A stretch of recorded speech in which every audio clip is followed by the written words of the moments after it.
Good evening. நம்ம இன்னைக்கு நம்மளுடைய அந்த ஏபிபி எக்ஸாம்க்கான கிளாஸ் செஷன் 32ல நம்ம என்ன டிஸ்கஸ் பண்ண போறோம் அப்படின்னு பார்த்தீங்கன்னா, chapter 12 of CrPC code of criminal ப்ரொசீஜர்ல information to the police and their powers to investigate. அதில் முக்கியமான செக்ஷன்ஸை டிஸ்கஸ் பண்ண போகிறோம். Information to the police and their powers to investigate section 154 ஆரம்பிச்சு செக்ஷன் 176 வரைக்கும் இருக்கிறது தான் சாப்டர் 12. அதில் முக்கியமான செக்ஷன்ஸ் எதெல்லாம் அப்படின்னு பார்த்தீங்கன்னா, செக்ஷன் 154 டு 164A, அதுக்கப்புறமா செக்ஷன் 170 டு செக்ஷன் 176. இதெல்லாம் கொஞ்சம் முக்கியமான ஒரு விஷயம். இந்த சாப்டர்ல தான் எஃப்ஐஆர் அப்படிங்கிறது என்ன, ஃபைனல் ரிப்போர்ட் அப்படிங்கிறது என்ன, அதே மாதிரி இன்கொஸ்ட் ரிப்போர்ட் அப்படிங்கிறது என்ன, இந்த மாதிரியான விஷயங்களை எல்லாம் டிஸ்கஸ் பண்ண போற ஒரு சாப்டர். சாப்டர் 12 என்னது? Information to the police and their powers to investigate அப்படிங்கிற சாப்டர். அதுதான் நம்ம இன்னைக்கு டிஸ்கஸ் பண்ண போறோம். ஸோ ஃபர்ஸ்ட் வந்து செக்ஷன் 154 அப்படிங்கிறது நம்ம எங்க பார்த்துருப்போம் அப்படின்னு பார்த்தீங்கன்னா, எஃப்ஐஆர்ல பார்த்துருப்போம். எஃப்ஐஆர் ஏதாவது பார்த்துருக்கோம் அப்படின்னா அதுல 154 கிளாஸ் 1 அப்படிங்கிற இதுக்கு கீழே இந்த எஃப்ஐஆர் வந்து பதியப்பட்டிருக்கு அப்படின்னு இருக்கும். ஸோ அந்த எஃப்ஐஆர்ல பொதுவாக என்ன இருக்கும்? யாரு கம்ப்ளைண்ட் கொடுத்தா, என்னைக்கு அந்த அஃபென்ஸ் நடந்துச்சு, அதே மாதிரி எந்த டைம்ல நடந்துச்சு, அந்த place of occurrence and it is done by whom, அந்த கம்ப்ளைனன்ட் இஸ் whom, அதே மாதிரி அவர் கொடுத்த கம்ப்ளைண்ட்டுடைய சாரகம்சம், அந்த நேரம், இடம், அந்த இடம் காவல் அந்த நிலையத்திலிருந்து எவ்வளவு தூரத்தில் இருக்கிறது, அதில் ஏதேனும் தாமதம் ஏற்பட்டிருந்தால் அந்த எஃப்ஐஆர் ரெஜிஸ்டர் பண்றதுக்கு அதற்கு காரணம் என்ன அப்படிங்கிறதுலாம் அந்த எஃப்ஐஆர்ல இருக்கும். சரியா? எஃப்ஐஆர் வந்து டெக்னிக்கல் ஆஸ்பெக்ட்ஸ் இப்போ நம்ம பார்க்குற இந்த பர்டிகுலர் சாப்டர். ஸோ இந்த சாப்டர்ல ஏதாவது ஒரு வயலேஷன் இருந்துச்சுன்னா even it may vitiate the entire case. நிறைய கேசஸ்ல இருந்து நம்ம பார்த்துருந்தோம்னா delay in filing FIR is a important ground அப்படின்னு சொல்லி நம்ம கேள்விப்பட்டிருக்கோம். அதுவும் சில அஃபென்சஸ்ல, say for example offence of sexual offences இல்லை அப்படின்னா இமீடியட்டா யாராவது டிஸ்க்ளோஸ் பண்ணக்கூடிய அஃபென்சஸ் இருக்கும். there are some offenses which we cannot find it easily, say for example like forgery or some misappropriation of property etc. அதெல்லாம் நம்ம அக்கௌண்ட்ஸ் பார்க்கணும். அதுக்கப்புறமா நமக்கு சில விஷயங்கள் தெரிய வந்தாதான், ஆடிட் தெரிய வந்தாதான் அந்த தவறு நடந்திருக்குங்கிற ஒரு விஷயம் தெரியும். ஆனால் சில அஃபென்சஸ் இருக்கு. அந்த அஃபென்சஸ்ல நம்ம என்ன பண்ணுவோம்? இமிடியேட்டா ரிப்போர்ட் பண்ணுவோம். அப்போ sometimes the delay of filing an FIR or giving complaint is also a fatal blow to the case of prosecution. சரியா? சரி, இப்போ நம்ம இன்னைக்கு கிளாஸ் ஆரம்பிப்போம். Section 154 information in cognisable offences, அதுதான் வந்து செக்ஷன் 154 உடைய அந்த head. So information in cognisable offences, ஏற்கனவே காக்னிசபிள் அஃபென்ஸ்னா என்ன அப்படிங்கிறத டெஃபினேஷன் செக்ஷன்ல 2 கிளாஸ் C-ல நம்ம டெஃபினேஷன் பார்த்துருப்போம். அதாவது காக்னிசபிள் அஃபென்ஸ் அப்படின்னா in which cases the police can arrest without a warrant அப்படின்னு படிச்சிருப்போம் இல்லையா? சரி, அப்போ this section 154 is with regard to information in cognizable offenses. 154ல class 1, 2 and 3 are there. அதுல என்னென்ன சொல்லப்பட்டிருக்கு அப்படிங்கிறத பார்ப்போம். 154 class 1, 2 and 3. So as the name suggests, it is only an information. So அப்போ ஒரு விஷயம் நீங்க தெரிஞ்சுக்கணும். ஃபர்ஸ்ட் இன்ஃபர்மேஷன் ரிப்போர்ட்லயே ஒரு கேஸுக்கு தேவையான எல்லா தகவலையும் சேர்த்திருக்கணுங்கிற அவசியம் கிடையாது. சரியா? சில நேரங்கள்ல அந்த ஃபர்ஸ்ட் இன்ஃபர்மேஷன் ரிப்போர்ட் எப்படி இருக்கும்? It is just an information. அதனால அந்த ஃபர்ஸ்ட் இன்ஃபர்மேஷன் ரிப்போர்ட்ல ஏதோ தகவலை சொல்ல மறந்துட்டாரு கம்ப்ளைனட் அப்படிங்கிறதுக்காக அந்த என்டையர் கேஸையுமே வந்து we cannot suspect with regard to the genuinity of the case or prosecution. சரியா? So it is only an information in cognizable cases, section 154. So 154 class 1 என்ன சொல்லுது அப்படின்னு பார்த்தீங்கன்னா, when a complainant approaches that particular station house officer, அதாவது யார் அந்த police ஸ்டேஷனுக்கு இன்சார்ஜா இருக்கக்கூடியாரோ அந்த அதிகாரியை சந்தித்து ஒரு மனுவை கொடுக்குறாரு. இந்த மாதிரி ஒரு கம்ப்ளைண்ட்டை ஓரலா சொல்றாரு. அவர் ஓரலாக சொன்னால் என்ன பண்ணணும்? That officer or his subordinate whom he makes for that purpose, அந்த ரைட்டரோ இல்லை யாரோ ஒருத்தரை அதை ரைட்டிங்ல ஃபர்ஸ்ட் என்ன பண்ணணும்? அந்த கம்ப்ளைண்ட்டை ரெக்கார்ட் பண்ணணும், இன்ஃபர்மேஷனை. அதுதான் ஸ்டெப் 1. சொல்ல வருபவர் ஓரலா கூட சொல்லலாம். It is immaterial whether that FIR that complaint that information should be given only in writing அப்படிங்கிற அவசியம் கிடையாது. அதாவது 154 class 1. Every information relating to the commission of cognizable offense, if given orally to an officer in charge of a police station, shall be reduced to writing by him or under his direction, and be read over to the informant, and every such information, whether given in it and the substance thereof, shall be entered into in a book to be kept by such officer in such form as the state government may prescribe in this behalf அப்படின்னு சொல்லப்பட்டிருக்கு. அப்போ வந்து அதை எழுதிட்டு நான் ஓரளவு ஒரு complaint கொடுக்குறேன். இந்த மாதிரி நான் நடந்து போயிட்டு இருக்கும்போது என் செயினை ஒருத்தர் ஸ்நாச் பண்ணிட்டு போயிட்டாரு. அவர் வந்து இந்த மாதிரி இந்த சம்பவம் இத்தனை மணிக்கு நடந்துச்சு, இந்த இடத்துல நடந்துச்சு. அப்போ இந்த பகுதியில நான் இந்த திசையை நோக்கி போய்கிட்டு இருந்தேன் அப்படின்னு எனக்கு தெரிஞ்ச தகவலை எல்லாம் நான் வந்து வாய்மொழியா சொல்றதை அவர் என்ன பண்ணணும், எழுத்து வடிவமாக அதை write it should be converted in writing and it should be explained to the informant. யார் அந்த தகவலை சொல்லிக்கிறாரோ அவர்கிட்ட அதை படிச்சு காமிக்கணும். And you should be satisfied. நான் சொன்னதை தான் அவர் ரெக்கார்ட் பண்ணியிருக்காரு, அந்த இன்ஃபர்மேஷன் தான் அதுக்கு இருக்கு அப்படிங்கிறத அவர் ரெக்கார்ட் பண்ணிட்டு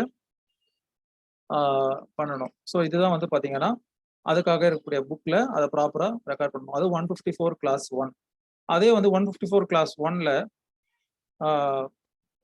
3 விஷயங்கள் சொல்லப்பட்டிருக்கு.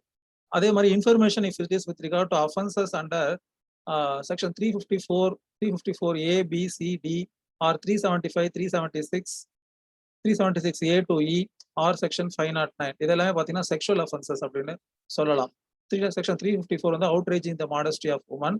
354A வந்து பார்த்தீங்கன்னா what I'm talking is with regard to IPC. So that offence of that particular sections IPCல அஃபென்சஸ் அகேன்ஸ்ட் பாடியில வரக்கூடிய அஃபென்சஸ் இருக்கு இல்லையா, அதுல அந்த outraging the modesty of women or sexual harassment at work places, அதே மாதிரி outraging the modesty of a woman with an intent to disrobe 354B, அப்புறம் 354C voyeurism, 354D stalking, அதே மாதிரி 376 rape, அதுல 376A B C D ன்னு சொல்லிட்டு different forms of rape இருக்கு இல்லையா. அப்போ அந்த மாதிரியான சம்பவத்திற்கோ அல்லது செக்ஷன் 509 இருக்கக்கூடிய அந்த அஃபென்ஸுக்கோ ஒருத்தர் இன்ஃபர்மேஷன் கொடுத்தாங்க அப்படின்னு சொன்னா that should be taken over by the woman officer, any woman police officer அப்படின்னு சொல்றது அந்த 154 class 1ல சொல்லப்பட்டிருக்கு. சரியா? ஸோ இதுல முக்கியமான ஒரு விஷயம் என்ன தெரிஞ்சுக்கணும், only it is dealing with regard to cognizable offences 1.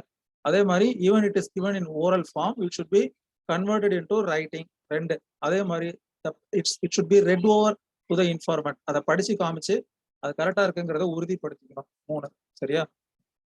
அதுக்கப்புறமா வேற என்ன சொல்லப்பட்டிருக்கு அப்படின்னு பாத்தீங்கன்னா ப்ரொவைடட் ஃபர்தர் தட் அப்படின்னு சொல்லிட்டு if that offence with regard to that sexual offences, நான் இப்போ சொன்னேன் இல்லையா, அந்த பர்டிகுலர் செக்ஷுவல் அஃபென்சஸ்ல if that offence has been committed against some disabled person, either a permanently disabled person or either a mentally disabled person or a physically disabled person, permanent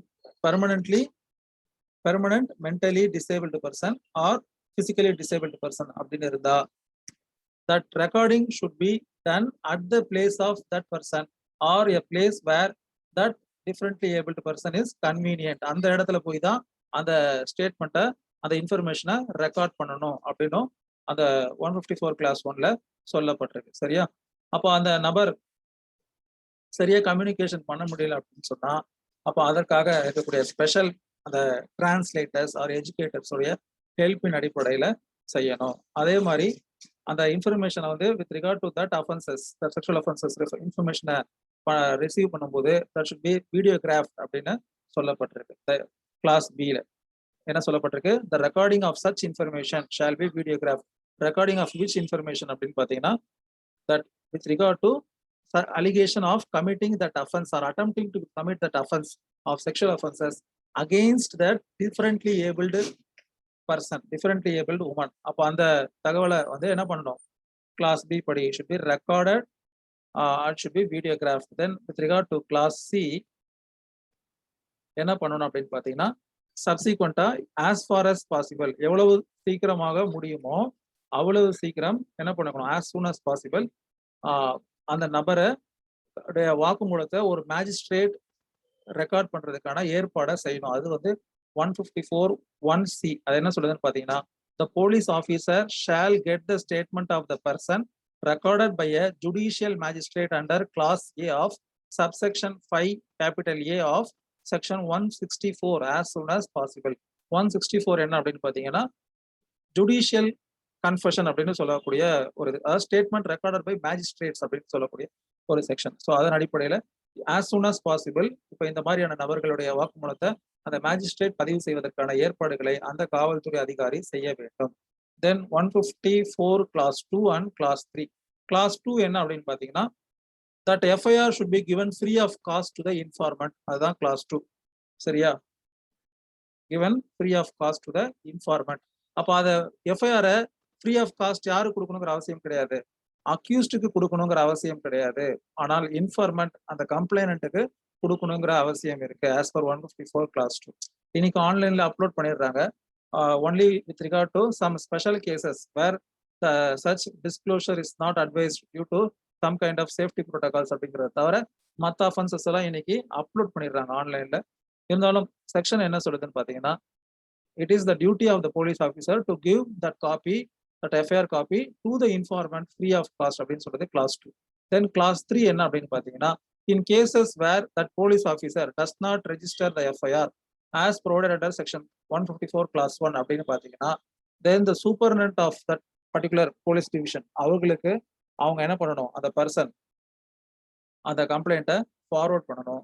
and that superintendent of the police officer can himself register and investigate the case or direct his subordinate to investigate into such offense அப்படின்னு சொல்லப்பட்டிருக்கு. அப்போ அவர் யாருக்கு subordinate பண்றாரோ அந்த நபர் அந்த ஸ்டேஷன்ல இருக்கக்கூடிய ஒரு போலீஸ் ஆபீசருக்கு என்ன அதிகாரம் இருக்கோ அந்த வழக்கை விசாரிப்பதற்கு அந்த அதிகாரம் எல்லாம் அந்த சூப்பர்டென்ட்டுக்கும் அந்த சூப்பர்டென்ட்டால் டைரக்ட் செய்யப்படக்கூடிய வேறொரு போலீஸ் அதிகாரிக்கும் இருக்கு அப்படின்னு சொல்றதுதான் 154 clause 3. clause 3 என்ன சொல்லுதுன்னு பாத்தீங்கன்னா, any person aggrieved by the refusal on the part of an officer in charge of a police station to record the information referred to in subsection 1 may send the substance of such information in writing and by post to the superintendent of police concerned, who, if satisfied that such information discloses the commission of a cognizable offense, shall either investigate the case himself or direct an investigation to be made by any police officer subordinate to him in the manner provided by this code, and such officer shall have all the powers of an officer in charge of the police station in relation to the offense அப்படின்னு சொல்லப்பட்டிருக்கு. சரியா?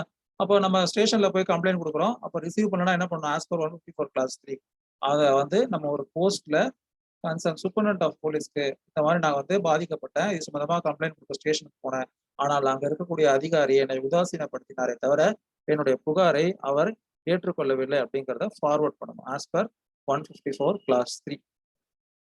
அடுத்து section 155. Section 155 is with regard to information as to non cognizable offences and investigation of such cases. ஏன் அப்படின்னு பாத்தீங்கன்னா 154 clause 1 என்ன சொல்லியிருக்காங்க, only with regard to cognizable offense the police officer has the power to investigate and receive information அப்படின்னு இருக்கு. அப்போ 155 படி if that information given by the person, aggrieved person, is with regard to a non cognizable offense இருந்தா அப்ப என்ன பண்ணணும் அப்படின்னு பாத்தீங்கன்னா, அந்த நபர் அதற்குன்னு இருக்கக்கூடிய ஒரு புக்ல அந்த தகவலை எல்லாம் ரெக்கார்ட் பண்ணிட்டு as usual in writing you should record that in the prescribed form or prescribed book, then you should forward that to the magistrate அப்படிங்கிற ஆஸ்பெக்ட் இருக்கு. அப்ப அந்த மேஜிஸ்ட்ரேட்டுடைய டைரக்ஷன் பெற்றதுக்கு அப்புறமா அவர் என்ன பண்ணலாம், நடவடிக்கை எடுக்கலாம். ஒரு காக்னிசபிள் அஃபென்ஸ்ல என்ன நடவடிக்கை எடுக்க முடியுமோ அதன்படி அவர் நடவடிக்கை எடுக்கலாம், except the power of arrest without warrant, because this is a non cognizable offence. So non cognizable அஃபென்ஸ்னால என்னது, the police are not empower to arrest without the authority of magistrate அப்படிங்கிற ஒரு விஷயம் இருக்கு. சரியா? ஸோ 155 இதுதான் சொல்லப்பட்டிருக்கு. அதே மாதிரி கொடுத்த கம்ப்ளைண்ட்ல 2 வகையான அஃபென்சஸ் மேட் அவுட் ஆகுது. ஒன்னு காக்னிசபிள் அஃபென்ஸ், இன்னொன்னு நான் காக்னிசபிள் அஃபென்ஸ்.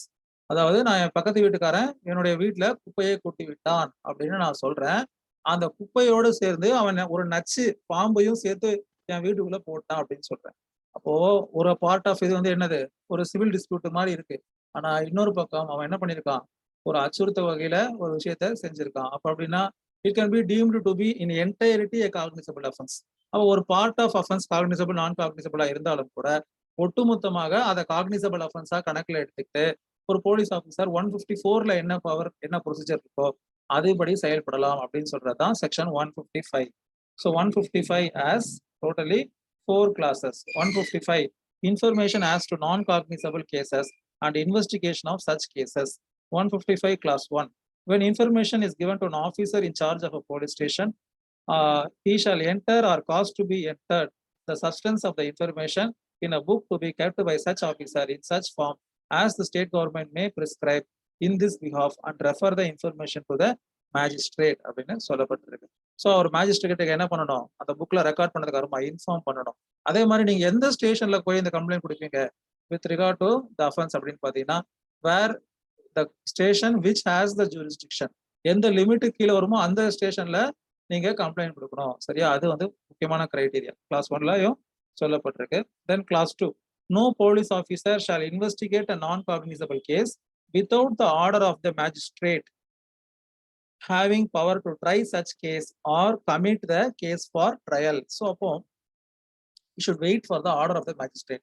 அந்த இன்ஃபர்மேஷன் அவருக்கு ஃபார்வர்ட் பண்ண வருமா, what order the magistrate bosses அந்த இன்ஃபர்மேஷன் அப்படிங்கிறத பொறுத்து தான் அவர் ஃபர்தரா அந்த இன்வெஸ்டிகேஷனை நடத்தணும். அப்ப தன்னிச்சையாக என்ன பண்ண முடியாது, he cannot enter or make an investigation with regard to non-cognizable offense as per 155 class 2.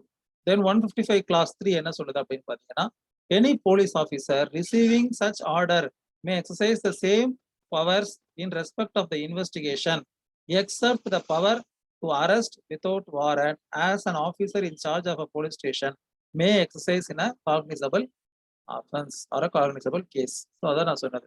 அப்போ அந்த மேஜிஸ்ட்ரேட்டுடைய உத்தரவு வந்த பிறகு அவர் காக்னிசபிள் கேஸை விசாரிக்கக்கூடிய என்ன அதிகாரம் அவருக்கு இருக்கோ அத்தனை அதிகாரங்களும் இருக்கு except the power to arrest without a warrant. அப்புறமா லாஸ்ட் கிளாஸ் 4 என்ன சொல்றதுன்னு பாத்தீங்கன்னா, where a case relates to 2 or more offenses of which at least one is cognizable, the case shall be deemed to be a cognizable case, notwithstanding that the other offenses are non-cognizable. நான் ஏற்கனவே சொன்ன விஷயம் இது class 4ல சொல்லப்பட்டிருக்கு. இதுதான் 155.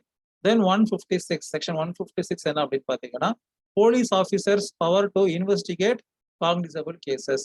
So அப்போ 154 வந்து என்னது, information as to cognizable offences.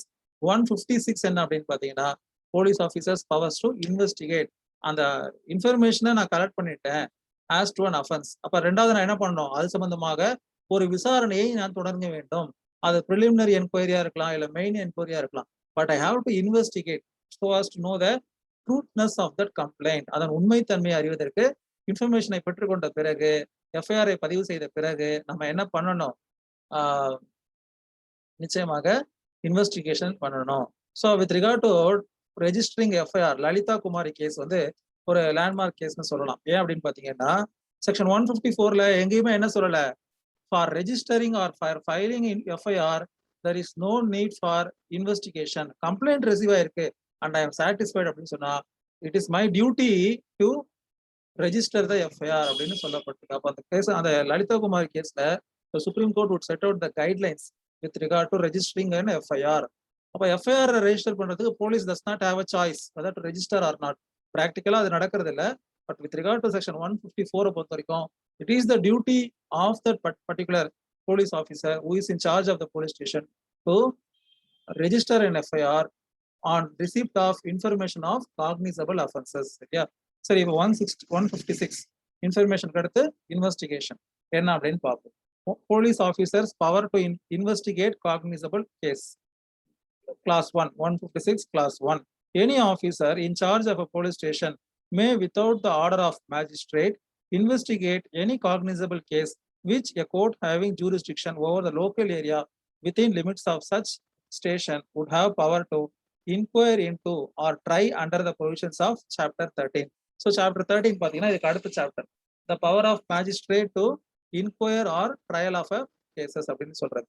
அதாவது இந்த 156 Class 1ல என்ன சொல்றாங்கன்னு பாத்தீங்கன்னா, for investigation of cognizable offenses a police officer need not require any order from the magistrate because it is a cognizable offense and he has recorded an FIR.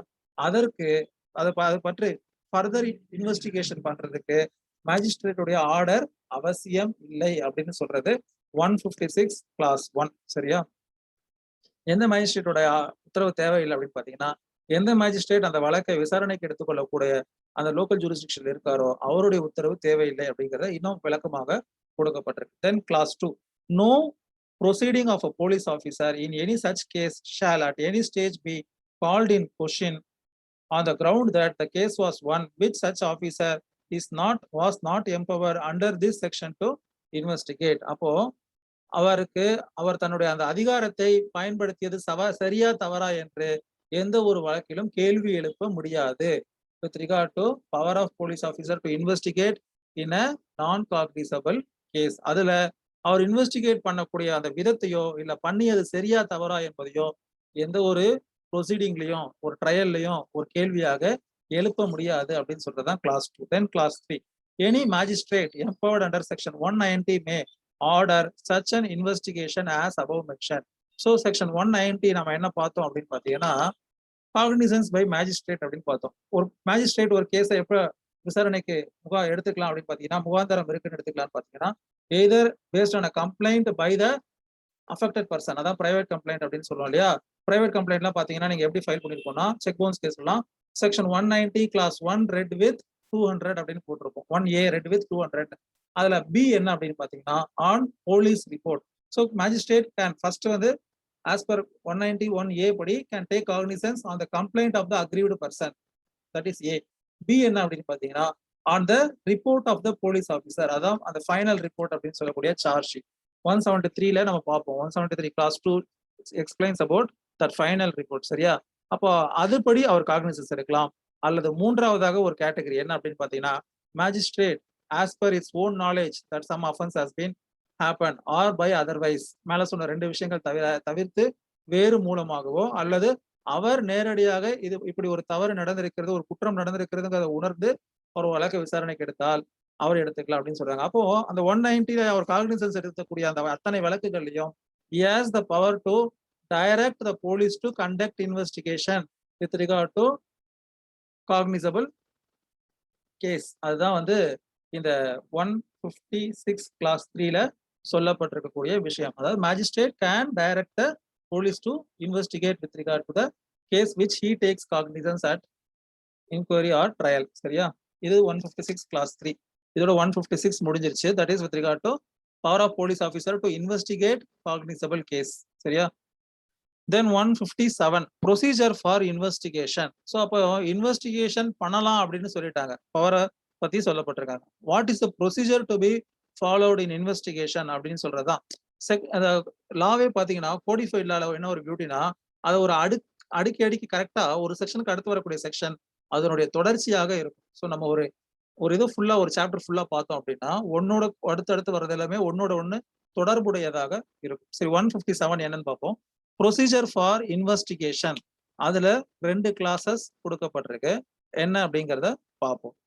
If from information received or otherwise an officer in charge of a police station has reason to suspect the commission of an offense alleged which he is empowered under section 156 to empowered to take cognizance of such offense upon a police report and shall proceed in person or shall depute one of his subordinate officers not being below such rank as the state government may by general or special order prescribed in this behalf to proceed to the spot to investigate the facts and circumstances of the case and if necessary to make measures discovery and arrest of the offender அப்படின்னு சொல்லப்பட்டிருக்கு. அதாவது ஒரு information கிடைத்து விட்டது. 154 class 154ல சொன்ன மாதிரி ஒரு police ஆஃபீஸருக்கு ஒரு நபர் இன்ஃபர்மேஷன் கொடுத்துட்டாரு, இல்ல இன்ஃபர்மேஷனே கொடுக்கல, பட் போலீஸ் ஆஃபீஸர் நோஸ். இப்போ ஒரு கிரேவ் அஃபென்ஸா இருக்கலாம். ஒரு மார்க்கெட்ல நடு வீதியில் ஒரு மரணம், ஒரு கொலை செய்யப்பட்டிருக்கலாம். அப்ப யாரும் கம்ப்ளைண்ட் கொடுக்கணுங்கிற அவசியம் கிடையாது. That officer should not sit back and wait for that complaint to be made. அப்ப அவரை என்ன பண்ணலாம்? As per the provision under 157 clause 1 if for information received or otherwise அப்படின்னு கொடுக்க சொல்லப்பட்டிருக்கு. அப்ப otherwise he himself can give a complaint or ask any of his colleagues to give complaint as to some offense. இந்த மாதிரி நானும் இன்னொரு நபரும் ரோந்து இருக்கும் பொழுது இந்த மாதிரி மடிப்பக்கம் கூட்ரோடில் ஒரு நபர், அடையாளம் தெரியாத நபர் கத்தியால் குத்தப்பட்டு மரணித்து இருந்தார் அப்படிங்கிற மாதிரி கம்ப்ளைண்ட்டை கொடுத்துக்கலாம். அப்போ அந்த சம்பவம் நடந்த இது அவர் எப்ப பார்த்தாரோ அதெல்லாம் கொடுத்து ஒரு கம்ப்ளைண்ட்டை ரிசீவ் பண்ணலாம். So he need not sit back. சரியா? அதே மாதிரி 156 படி ஒரு மேஜிஸ்ட்ரேட் உத்தரவு பிறப்பிச்சாலும் அவர் என்ன பண்ணலாம், நேரடியாக அவரோ அல்லது அவர் தன்னுடைய சபார்டினேட்டோ ஆஸ் பர் த லா பிரிஸ்கிரைப்ஸ், யார் அந்த வழக்கை விசாரிக்கலான்னு ஸ்டேட் கவர்மெண்ட் ரூல்ஸ் பிரிஸ்கிரைப் பண்ணிருக்கோ அத்தகைய நபரை he can depute for investigation. அதுதான் 156 class 1. அதுல 2 ப்ரொவிசோ கொடுத்திருக்காங்க. என்ன அப்படின்னு பாத்தீங்கன்னா, provided that class A, when information as to the commission of any such offense is given against any person by name and the case is not of serious nature, the officer in charge of a police station need not proceed in person or depute a subordinate officer to make an investigation on the spot அப்படின்னு சொல்றாங்க. அப்போ police ஆபீசருக்கு ஒரு டிஸ்கிரிஷனை கொடுக்குறாங்க. என்ன discretion அப்படின்னு பாத்தீங்கன்னா, with regard to a cognizable அஃபென்ஸ்னே வச்சுக்கோங்களேன், he has to register an FIR. அதுல எந்த டவுட்டும் இல்லை. பட் ஆனால் அவர் என்ன பண்ணணுங்கிற அவசியம் கிடையாது. நார்மலா இன்வெஸ்டிகேஷன் பண்ணும்போது நம்ம இந்த starting paragraph of this particular 157ல என்ன பார்த்தோம், நேரடியாக அவரோ அல்லது அவருடைய சபார்டினேட்டையோ அங்க விசாரணைக்கு அனுப்பி தேவைப்பட்டால் அது தொடர்பாக நபரை கைது செய்வதற்கோ அல்லது அவர்களை கண்டுபிடிப்பதற்கோ நடவடிக்கை எடுக்கலாம் அப்படின்னு பார்த்தோம். Either to discover or arrest a person அப்படின்னு சொல்லிட்டு. ஆனா இப்போ இந்த ப்ரொவிசோல ப்ரொவைடட் தட் அப்படின்னு சொல்லிட்டு கிளாஸ் ஏல என்ன சொல்லிருக்குன்னு பாத்தீங்கன்னா, if it is of not a serious nature and it is not necessary to arrest a person for that offence அப்படின்னா நீங்கள் என்ன பண்ணணுங்கிற அவசியம் கிடையாது, நேரடியாக அந்த இதுக்கு வந்து விசாரிக்க போகணுங்கிற அவசியம் கூட கிடையாது அப்படின்னு சொல்றாங்க. நிறைய அந்த ஃபேமிலி டிஸ்பியூட்ஸ் எல்லாம் பாத்தீங்கன்னு வச்சுக்கோங்களேன், கணவன் மனைவிக்குள் சண்டை அப்படின்னு சொல்லியிருப்பாங்க. சில நேரங்கள்ல கணவன் கூட அடி வாங்கியிருக்கலாம். அவர் என்ன சொல்லியிருப்பாரு, இந்த மாதிரி என்ன குத்திட்டா, என் மூக்குல இருந்து இங்க பாருங்க மூஞ்சிலாம் வீங்கிருச்சு அப்படின்னு சொல்லி கம்ப்ளைண்ட் நேரா கூட வந்து கொடுத்திருப்பாரு. அவர் மனைவி பேரு, எத்தனை மணிக்கு சம்பவம் நடந்துச்சு எல்லாமே கொடுத்திருப்பாரு. ஆனாலும் கூட பேர் தெரிந்திருந்தாலும் கூட அந்த police officer if he satisfied that it is of not of a serious nature அப்படின்னு சொன்னால் இது விடிஞ்சா சரியா போயிடும், இல்ல இவர் வந்து தெளிந்தால் இவர் சரியா போயிடும் அப்படின்னு நினைச்சா என்ன பண்ணணும் அவசியம் கிடையாது, இன்வெஸ்டிகேட்டர் பண்ணணுங்கிற அவசியம் கிடையாது அப்படின்னு சொல்றது clause A. Then clause B என்ன அப்படின்னு பாத்தீங்கன்னா, if it appears to the officer in charge of a police station that there is no sufficient ground for entering on an investigation, he shall not investigate the case அப்படின்னு சொல்லப்பட்டிருக்கு. So அப்போ அவருக்கு அவருடைய discretionary power மாதிரி அது கொடுக்கப்பட்டிருக்கு. there is no sufficient ground. அப்போ சில பேர் கம்ப்ளைண்டா சொல்லியிருப்பாங்க, பட் அந்த கம்ப்ளைண்ட் என்ன மேட் அவுட் ஆயிருக்காது, சஃபிஷியன்ட் கிரவுண்ட் மேட் அவுட் ஆயிருக்காது. அப்போ அந்த மாதிரியான சூழ்நிலைகள்ல அவர் நினைச்சா இன்வெஸ்டிகேஷனுக்காக போகணுங்கிற அவசியம் கிடையாது. For entering on an investigation provided further that in relation to an offense of rape, the recording of statement of the victim shall be conducted at the residence of the victim or in the place of her choice and as far as practical by a woman police officer in the presence of her parents or guardian or near relatives or social worker of the locality அப்படின்னு சொல்லப்பட்டிருக்கு. So with regard to investigation in a rape cases நீங்க என்ன பண்ண போறீங்க, ஒரு விக்டிமுடைய ஸ்டேட்மெண்ட்டை வாங்க போறீங்க for with regard to further investigation. அதாவது சம்பவம் எப்போ நடந்துச்சு, எத்தகைய சூழ்நிலையில் நடந்தது அப்படிங்கிறத தெரிஞ்சுக்க போறீங்க. அப்போ அது தெரிஞ்சுக்கிறதுக்காக அவருடைய ஸ்டேட்மெண்ட்டை ரிசீவ் பண்ண போறீங்கன்னா as far as practical it should be done by the woman police officer அப்படின்னு சொல்லப்பட்டிருக்கு. அதே மாதிரி நிச்சயம் it should be done in the presence of the nearer and dearer ones of the victim அப்படின்னு சொல்லப்பட்டிருக்கு. சரியா? தென் கிளாஸ் டூ என்ன சொல்லிருக்கு அப்படின்னு பாத்தீங்கன்னா, in each of the cases mentioned in classes A and B of the proviso to subsection 1, the officer in charge of the police station shall state in his report for the reasons for not fully complying with the requirements to that subsection, and in the case mentioned in class B of the said proviso, the officer shall also forthwith notify to the informant, if any in such manner as may be prescribed by the state government, the fact that he will not investigate the case or caused it to be investigated. அதாவது நம்ம என்ன சொன்னோம், proviso அப்படின்னு சொல்லிட்டு 2 வகையான வழக்குகள்ல அவர் investigation பண்ணணுங்கிற அவசியம் இல்லை அப்படின்னு சொன்னோம். ஒரு ஃபர்ஸ்ட் ஆஸ்பெக்ட்ல it is not of a serious nature அப்படின்னு பார்த்தோம். ரெண்டாவது ப்ரொவிசோ பில என்ன பார்த்தோம் அப்படின்னு பாத்தீங்கன்னா, when there is no sufficient grounds for carrying out further investigation அப்படின்னுங்கிற இந்த 2 காரணத்துக்காக நான் அதை ஃபர்தரா இன்வெஸ்டிகேட் பண்ணல அப்படின்னு சொன்னா then he should record it அப்படின்னு சொல்றாங்க.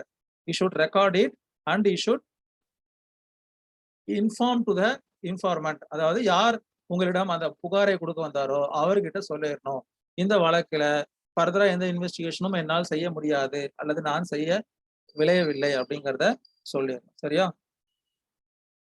நோட்டிஃபை டு த இன்ஃபார்மன்ட் அப்படின்னு சொல்லப்பட்டிருக்கு.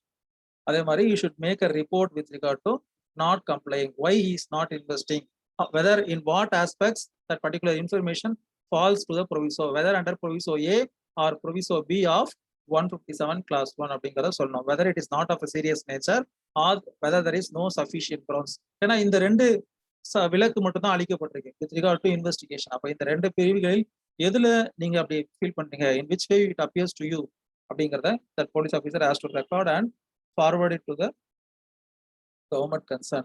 Then section 158 report how submitted. So information receive பண்ணியாச்சு, investigation இது பண்ணியாச்சு, அதுக்கு அடுத்து என்ன பண்ணணும், the report should be submitted இல்லையா, அதை பத்தி சொல்றதான் section 158 report how submitted class 1 158 class 1 every report sent to a magistrate under section 157 அதாவது after investigation the police officer would obviously send that report to the அறிக்கையை நான் நீங்க எஃப்ஐஆர்ல படிச்சு பாத்தீங்கன்னா அந்த லாஸ்ட் 2 லைன் இருக்கும். இது சம்பந்தமான புகாரினை பற்றி விசாரித்து இதனுடைய அறிக்கையை நான் அந்த கன்சர்ன் கோர்ட்டுக்கு, for example S7 Madipakkam police station அப்படின்னா நான் JM1 ஆனந்தூருக்கு ஃபார்வர்ட் பண்ணியிருக்கேன் அப்படின்னு சொல்லியிருப்பாங்க. ஸோ அப்போ அந்த 158 என்ன சொல்லுதுன்னு பாத்தீங்கன்னா, after investigation under section 157 every report sent to a magistrate shall, if the state government so directs, be submitted through such superior officer of the police as the state government by general or special order appoints in this behalf அப்படின்னு இருக்கும். சில வழக்குகள்லாம் பாத்தீங்கன்னா யார் இருப்பாங்க, sub inspector of police forward பண்ணியிருப்பாங்க ரிப்போர்ட்டை. சில வழக்குகள்லாம் பாத்தீங்கன்னா இன்ஸ்பெக்டர் ஆஃப் போலீஸ் பண்ணியிருப்பாங்க, சில வழக்குகள்ல தலைமை காவலரை கூட பண்ணியிருப்பாரு. ஸோ அதெல்லாமே regard to rules prescribed by the government. சரியா? தென் கிளாஸ் 2 என்ன அப்படின்னு பாத்தீங்கன்னா, such superior officer may give such instructions to the officer in charge of the police station as he thinks fit and shall, after recording such instructions on such report, transmit the same without delay to the magistrate அப்படின்னு சொல்லப்பட்டிருக்கு. அப்போ நேரடியாக அவர் அந்த superior officer என்ன பண்ணலாம், instruction கொடுத்து he may direct it should be forwarded as early as possible to the concerned magistrate. Then section 159 power to hold investigation or preliminary inquiry. அதாவது magistrate அந்த ரிப்போர்ட்டை பெற்ற பிறகு is not satisfied or he feels that is necessity to do further investigation or that is necessary to do a preliminary inquiry. Inquiry என்று சொன்னால் அந்த magistrate செய்யக்கூடிய ஒரு செயல், இன்வெஸ்டிகேஷன் என்று சொன்னால் அந்த காவல்துறை அதிகாரி செய்யக்கூடிய செயல். Investigation is with regard to collection of evidence. இதெல்லாம் நம்ம டெஃபினிஷன் செக்ஷன்ல பார்த்திருப்போம். சரியா? So 159 என்ன சொல்லுதுன்னு பாத்தீங்கன்னா, power to hold investigation or preliminary inquiry. Such magistrate on receiving such report may direct an investigation or if he thinks fit at once proceed or depute any magistrate subordinate to him to proceed to hold a preliminary inquiry into or otherwise to dispose of the case in the manner provided in this code அப்படின்னு சொல்லப்பட்டிருக்கு. அப்போ இந்த ரொம்ப இம்பார்ட்டன்டான section என்னது, 159. So police officer the magistrate who is receiving the report has two options. Either he can ask that particular police officer to investigate further. இது போதுமானதாக இல்ல, நீங்க இன்னும் கொஞ்சம் இன்வெஸ்டிகேட் பண்ணுங்க அப்படின்னு சொல்லலாம். அல்லது அந்த மேஜிஸ்ட்ரேட் தானாகவோ அல்லது தனது சபார்டினேட் மூலியமாகவோ ஒரு preliminary inquiry கூட கண்டக்ட் பண்ணலாம் அப்படின்னு சொல்றதுதான் செக்ஷன் 159. சரியா? தேவைப்பட்டா அப்படி பண்ணலாம். otherwise you can proceed as per the provisions of the code. Then section 160 என்ன அப்படின்னு பாத்தீங்கன்னா, police officers power to require attendance of witnesses. அதாவது விட்னஸ் என்று சொன்னால் கேஸ் ஆரம்பிக்கிறதுக்கு முன்னாடி வரக்கூடிய ப்ரொவிஷன்ஸை நம்ம இப்ப பார்த்துட்டு இருக்கோம். சாட்சிகள், ப்ராசிக்யூஷன் விட்னஸ் அப்படின்னு சொல்லுவோம் இல்லையா, அது கிடையாது. ப்ராசிக்யூஷன் விட்னஸா ஒருத்தர் போடணுமா போடக்கூடாதா அப்படிங்கிறதுக்கு என்ன பண்ணுவாங்க, போலீஸ் முதல்ல இந்த வழக்கு சம்பந்தமான those who are acquainted with the facts of the case அப்படின்னு சொல்லுவாங்க. வழக்கு சார்ந்த விவரங்களை அறிந்த நபர்களிடம் அவர்களுக்கு சம்மன் அனுப்பி ஒரு கன்சர்ன் பிளேஸ்ல நீங்க வாங்க, உங்களை விசாரிக்கணும். ஒரு சிட் ஃபண்ட் ஸ்கேம்னு வச்சுக்கோங்களேன். அப்ப அந்த சிட் ஃபண்ட் ஸ்கேம்ல யாரெல்லாம் சீட்டு போட்டாங்க, யாரெல்லாம் சீட்டு பிடிச்சு கொடுத்தாங்க, அவங்களெல்லாம் விசாரிக்க அவர்கள்கிட்ட என்னென்ன ஆவணங்கள் சம்பந்தமா இருக்கு, உங்களுக்கு தெரிந்த விஷயங்கள்லாம் எழுதி கொடுங்க, எப்பெல்லாம் நாங்க விசாரணை கூப்பிட்டா வரணும் அப்படிங்கிறத சொல்லுவாங்க. அதுதான் section 160. Police officers to power police officers power to require attendance of witnesses. அப்போ one who is acquainted with the facts of the case அப்படின்னு அந்த police officer should feel. அப்ப அந்த மாதிரியான விஷயம் தான் செக்ஷன் 160. ஸோ 160 பொறுத்த வரைக்கும் 2 கிளாஸ் இருக்கு. கிளாஸ் 1 என்னன்னு பார்ப்போம். Any police officer making an investigation under this chapter may by order in writing require the attendance before himself of any person being within the limits of his own or any adjoining station who from the information given or otherwise appears to be acquainted with the facts and circumstances of the case, and such person shall attend as so required அப்படின்னு சொல்லப்பட்டிருக்கு. சரியா? அப்போ அந்த நபர் police officer தன்னுடைய அந்த jurisdiction வரம்புக்கு உட்பட்ட ஒரு நபரையோ அல்லது அதன் அருகில் இருக்கக்கூடிய வேறொரு நபரையோ அந்த வழக்கு சம்பந்தமாக அந்த வழக்குல இந்த இன்ஃபர்மெண்ட் கொடுத்த தகவலின் அடிப்படையில சொல்லியிருப்பாரு இல்லையா, நான் இந்த இடத்த வாங்குறதுக்காக இவருக்கு இவ்வளவு ரூபாய் பணம் கொடுத்தேன், அதை இன்னார் முன்னாடி கொடுத்தேன், அதை இவர் வாங்கி இவர்கிட்ட கொடுத்தாரு அப்படிங்கிற மாதிரி ஏதோ தகவல் சொல்லியிருப்பாங்க அப்படின்னு பார்த்தா, அப்ப அந்த இடம் இன்னொருத்தருக்கு சம்பந்தமானதுன்னு தெரியாம என்னை ஏமாத்திட்டாங்க. அப்ப அந்த இன்னார்னு யாரெல்லாம் அவர் சொல்லியிருக்காரோ அவங்களை எல்லாம் கூப்பிட்டு வச்சு இந்த வழக்கு சம்பந்தமாக அவர் கொடுத்தது உண்மையா, அந்த இடம் போலி என்று தெரிந்தும் நீங்க அதை பண்ணீங்களா, whether you have done so அப்படிங்கறதெல்லாம் என்கொயரி பண்ணுவாங்க. சரியா? இப்ப இதுல ஒரு முக்கியமான இது என்னன்னா, ஒரு ப்ரொவிசோ என்ன சொல்றாங்க அப்படின்னு பாத்தீங்கன்னா, 15 வயதிற்கு கீழ் உள்ளவர்களையோ அல்லது 65 வயதிற்கு மேல் உள்ள ஆண்களையோ அல்லது பெண்களையோ என்ன பண்ணக்கூடாது, அவர்கள் இருக்கும் இடத்திற்கு சென்றுதான் நீங்க என்ன பண்ணணும், இந்த இந்த என்கொயரிய பண்ணணும், இதை இன்வெஸ்டிகேஷனை பண்ணணும் அப்படின்னு சொல்றாங்க. அது வந்து பாருங்க, provided that 160 second paragraph clause 1 உடைய second paragraph, provided that no male person under the age of 15 years or above the age of 65 years or a woman or a mentally or physically disabled person shall be required to attend at any place other than the place in which such male person or woman resides அப்படின்னு சொல்றாங்க. அப்போ with regard to this section, the police officer should go to the place where such person resides. அவங்க physically disabled person ஆக இருந்தாலோ அல்லது ஒரு பெண்ணாக இருந்தாலோ ஆணாக இருக்கும் பட்சத்தில் 15 வயதுக்கு கீழே அல்லது 65 வயசுக்கு மேல இருந்தா அப்ப என்ன பண்ணணும், கண்டிப்பா அவர்களுக்கு சம்மன் அனுப்பும் பொழுது நீங்க இத்தனாம் தேதி இந்த இடத்துல அப்பியர் ஆகணும்னு அனுப்பக்கூடாது. சரியா? நான் இது கூட லாஸ்ட் செஷன்ல கூட சொல்லியிருந்தேன்.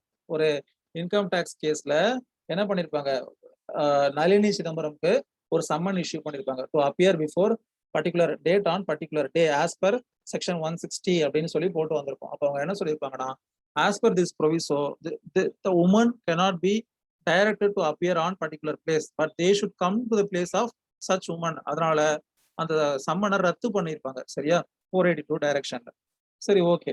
Then class 2, the state government may by rules made in this behalf provide for the payment by the police officer of the reasonable expenses of every person attending under subsection 1 at any place other than his residences அப்படின்னு சொல்லப்பட்டிருக்கு. அப்போ அந்த விசாரணைக்கு வரக்கூடிய நபர்களுடைய அந்த போக்குவரத்து செலவை கூட அரசு விரும்பினால் அந்த அதிகாரியின் மூலமாக அவர்களுக்கு வழங்கலாம் அப்படின்னு சொல்லப்படும். தென் செக்ஷன் 161, இது ஒரு முக்கியமான செக்ஷன். நம்ம அந்த ஃபைனல் ரிப்போர்ட் அப்படின்னு சொல்லக்கூடிய சார்ஜ் ஷீட் நம்ம என்னைக்காவது பார்த்துருந்தோம்னா தெரிஞ்சிருக்கும். ஒரு ஃபைனல் ரிப்போர்ட்ல என்ன இருக்கும் அப்படின்னு பாத்தீங்கன்னா, முதல்ல கம்ப்ளைண்ட் இருக்கும். கம்ப்ளைண்ட் இருந்தால், சில கேசஸ்ல கம்ப்ளைண்ட் இருக்காது. இப்போ ஒரு மர்டருக்குலாம் யாரும் கம்ப்ளைண்ட் கொடுக்கணுங்கிற அவசியம் கிடையாது இல்லையா? I mean formal complaint is not necessary. So அப்போ கம்ப்ளைண்ட் இருக்கும், அதுக்கப்புறமா என்ன இருக்கும், முக்கியமா எஃப்ஐஆர் இருக்கும், அதுக்கு அடுத்து இந்த 161 ஸ்டேட்மெண்ட் இருக்கும், அப்புறமா சீஷர் மகசர் எக்ஸெட்ரா எக்ஸெட்ரா. அதே மாதிரி லிஸ்ட் ஆஃப் விட்னஸஸ், யாரெல்லாம் இந்த வழக்குல விசாரிக்க போறாங்க, யார் எதை பற்றி சொல்ல போகிறார் அப்படிங்கிற அந்த கம்பைலேஷன் இருக்கும் இல்லையா? அப்ப அந்த 161 ஸ்டேட்மெண்ட் அப்படிங்கிறது என்ன அப்படின்னு பாத்தீங்கன்னா, 161ங்கிறது examination of witnesses by police. சரியா? Examination of witnesses by police. அந்த எக்ஸாமினேஷன் ஆஃப் விட்னஸஸ், அந்த 161 ஸ்டேட்மெண்ட் யார்கிட்டலாம் வாங்கியிருக்காங்களோ ஃபர்தரா அவங்களதான் என்ன பண்ணுவாங்க, லிஸ்ட் ஆஃப் ப்ராசிக்யூஷன் விட்னஸஸ்ல அவங்களதான் வந்து பார்ட்டிஸா போலீஸ் வந்து காமிச்சிருப்பாங்க. சரி, 161 examination of witnesses by police. It has totally 3 classes.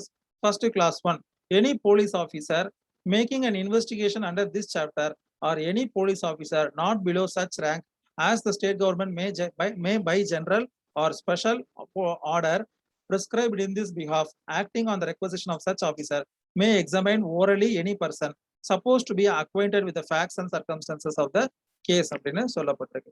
May examine any person. 161 statement வந்து எந்த நபராக இருந்தாலும் ஒரு வழக்கு சம்பந்தமான விவரங்களை தெரிந்த நபரிடம் வாக்குமூலம் பெறுவது. Orally he can be examined. அதுதான் வந்து 161 class 1 சொல்றது. Then 161 class 2 என்ன சொல்றதுன்னு பாத்தீங்கன்னா, such person shall be bound to answer truly all questions relating to such case put to him by such officer other than questions the answers to which would have a tendency to expose him to a criminal charge or to a penalty or forfeiture அப்படின்னு சொல்லப்பட்டிருக்கு. So அப்ப அந்த நபர் எல்லா விவரங்களுக்கும் உண்மையான பதிலை சொல்வதை இந்த கிளாஸ் 2 வந்து சொல்லப்பட்டிருக்கு. அப்படி வந்து சில வழக்குகள் அவர் மீது ஒரு கிரிமினல் சார்ஜோ அல்லது ஒரு பெனால்டி அல்லது ஃபோர்ஃபீச்சருக்கு வழிவகுக்கும் அப்படின்னு சொன்னா அத்தகைய கேள்விகளுக்கு அவர் பதில் சொல்ல வேண்டுங்கிற அவசியம் இல்லை அப்படின்னு சொல்றாங்க. தென் clause 3, the police officer may reduce it in writing, may reduce into writing any statement made to him in the course of an examination under this section, and if he does so he shall make a separate and true record of the statement of each such person whose statement he records அப்படின்னு சொல்லிட்டு 2 proviso கொடுக்கப்பட்டிருக்கு. So இதுதான் வந்து நம்ம அந்த charge ஷீட்ல இருக்கும் 161 statement சொல்லுவோம். 161 class 3. So class 3 என்னன்னா அவர் ஓரலா 161 கிளாஸ் 1ல கேட்டதை இப்ப என்ன பண்றாரு, ரைட்டிங்ல ரெக்கார்ட் பண்ணிக்கிறார். அதுதான் ஆஸ் சச் இருப்பதை இருப்பதாக உண்மையே உள்ளவாறு அவர் அதை ரெக்கார்ட் பண்றாரு. சரியா, true record of the statement அப்படின்னு சொல்றது. இதுக்கு 2 ப்ரொவிசோ கொடுத்திருக்காங்க. Provided that the statement made under this sub section may also be recorded by audio video electronic means அப்படின்னு சொல்லப்பட்டிருக்கு. அப்போ ஒரு ஸ்டேட்மெண்ட்டை நாளைக்கு கான்ட்ரடிக்ட் பண்ணி அந்த நபர் சொல்லக்கூடிய வாய்ப்புகள் இருப்பதை தவிர்க்க வேண்டும் என்று சொன்னால் தேவைப்பட்டால் it can be audio video recorded அப்படின்னு சொல்றாங்க. தென் செகண்ட் திங் என்ன அப்படின்னு பாத்தீங்கன்னா, such statement to be recorded by a woman police officer if it is with regard to an offense under sexual offenses. அதான் section 354 A B C D, section 375 376 376 A to E, அதுக்கப்புறமா 509 இந்த offenses சம்பந்தப்பட்ட ஸ்டேட்மெண்டாக இருந்தால் அதை record பண்ணும் பொழுது been committed or attempted shall be recorded by a woman police officer or any woman officer. இதுதான் பாத்தீங்கன்னா section 161. Examination of witnesses by police, section 161. Section 162 என்ன சொல்லுதுன்னு பாத்தீங்கன்னா, statement to police not to be signed, use of statement in evidence அப்படின்னு சொல்லப்பட்டிருக்கு. அப்போ 161 statement sign பண்ணலங்கிறதுனால அது என்ன ஆயிடாது, அது வந்து நல் அண்ட் வாய்ட் ஆயிடாது, அல்லனா அதை ஏத்துக்க முடியாதுங்கிற அவசியம் கிடையாது. Because it is not necessary to be signed by both the person who is giving as well as the official. சரியா, section 155ல you can ask questions as to cross examination of that particular witnesses if you are going to contradict him. 145 of evidence actல அதான் நம்ம சொல்லுவோம். சரியா, அதே மாதிரி ஒரு ஏன்னா எழுத்துப்பூர்வமா இருக்கக்கூடிய ஒரு விஷயத்த மறுக்கும் விதத்தில் நம்ம என்ன பண்ணலாம், you can make it in a cross examination under section 145 of evidence act. இந்த ஸ்டேட்மெண்ட் டையிங் டிக்ளரேஷன் செக்ஷன் 32 அதுல வர்றதுக்கும் அதே மாதிரி செக்ஷன் 27ல with regard to discovery of item involve in that offence அதுக்கும் பொருந்தாது அப்படின்னு சொல்றாங்க. So that's all for today's class. இன்னொரு செக்ஷன்ல நம்ம டீடைலா டிஸ்கஸ் பண்ணுவோம். தேங்க்யூ.